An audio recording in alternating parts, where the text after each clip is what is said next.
And this is Good News with Dick Baumbach. How are you today, Dick? I am doing great, and, I really think we should shatter that glass ceiling. What do you think?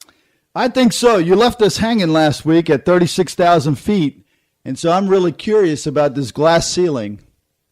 Well, what it is, it's a British woman who is 26 years old. Her name is Kate McWilliams, and she just became the youngest commercial airline captain in the world. And she says, I don't think age matters. I've been through the same training, same courses as every other captain, and so I just happen to be younger. But everybody is saying, wow. Wow, 26 years old, really. And she flies for a commercial company called EasyJet over in Europe. And she is a captain, so if you're on an EasyJet and hear, hello, I'm your captain. You'll know it's the real deal. Did they say what kind of aircraft they fly? Yeah, they fly 737s. 737. She's the captain of a 737. Wow. That's pretty impressive. In fact, very impressive. That's a good role model to follow. Well, yeah.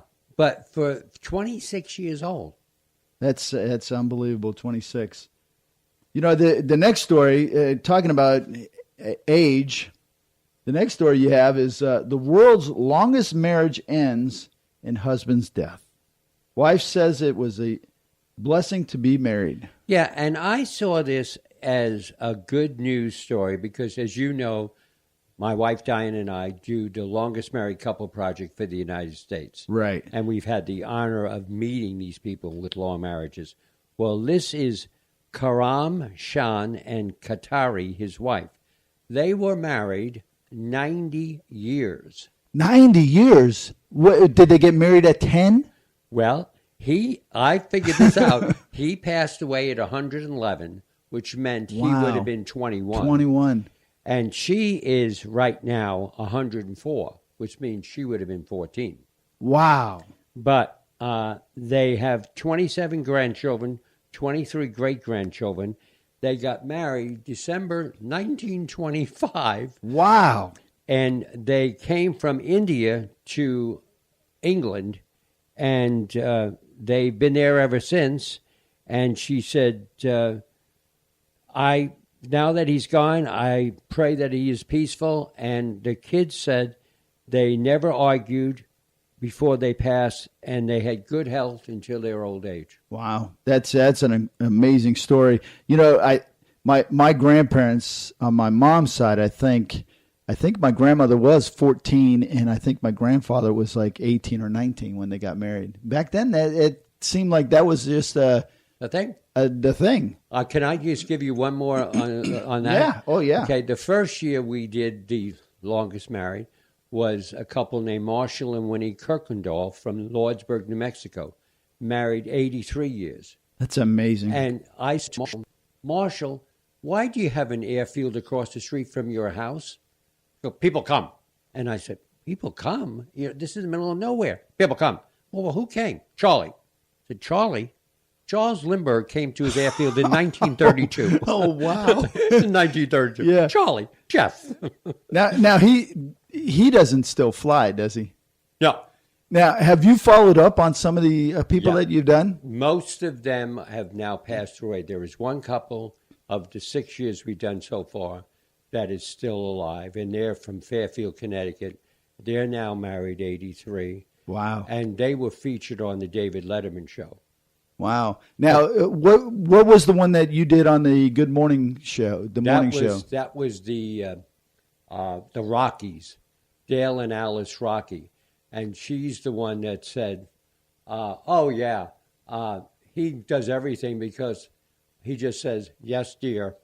Yeah. And then it was a good show. And then the Batars, the ones from Connecticut, she said the one thing that bothers her is after 80 years, he still doesn't like the way she cooks.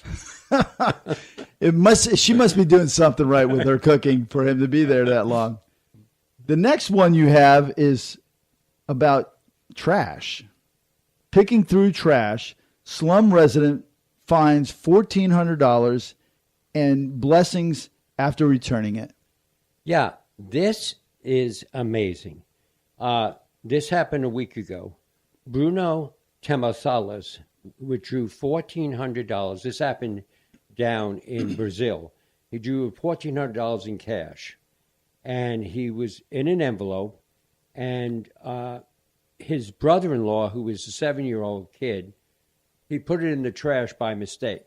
Oh, And man. so that same night, a poverty-stricken man named Jajo Rodriguez was looking through recyclables, found the envelope, and despite his living conditions, he tracked this man down, gave him his money, and Bruno was just thrilled about it, but he didn't have any money to reward him with something.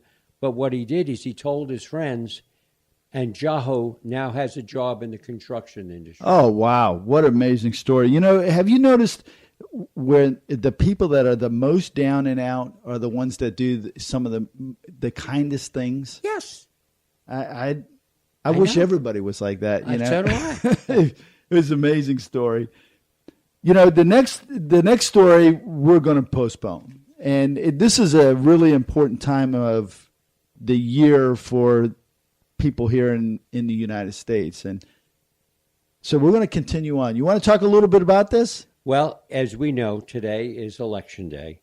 And so what we want to see is what the good news story is next week for the United States of America, and that will be our lead story. Yeah, we don't want to get us in any trouble by announcing any early wins and and not be right, or be right and want to know how we found out so early. Yes, exactly. But So it's good news that our country can still vote with no problems.